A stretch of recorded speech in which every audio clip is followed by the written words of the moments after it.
All right, Tim Hazlow here. Well, I'm walking up to the courthouse. It's about 8:30 in the morning. This is the day, right? This is when they're going to. We're going to have our opening arguments. We're going to have our discussions or debates, or boy, I don't even know what you call them when it's in court. But here's the reality of it. It all just comes back to this: was that mask mandate supposed to be there? Was it authorized? Was it not authorized? And with all that being said, was challenging it in a peaceful way worth felony charges, let alone any charges, right?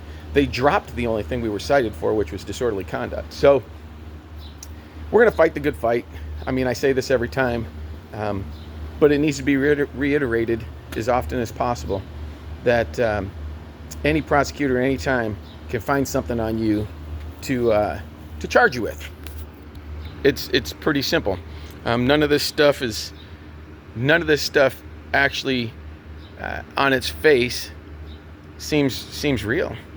I mean, criminal trespassing sounds like, you must have been committing a crime, and unauthorized access to a polling place means that you gained access some way other than signing in and being allowed in. So I don't know. I don't know what this guy thinks.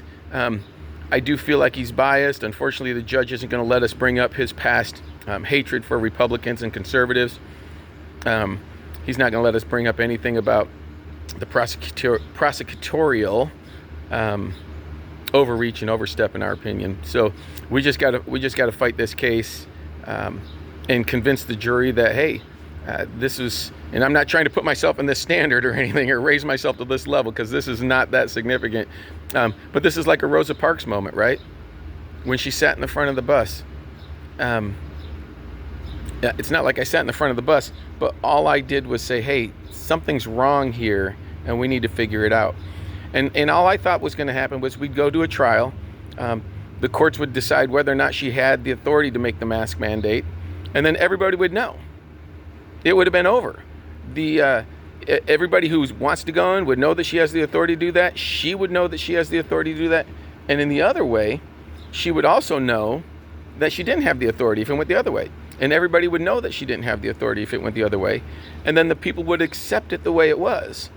But the fact that she couldn't even answer a question, we sent her letters and a cease and desist letter and phone calls, and people came in person and questioned it and asked.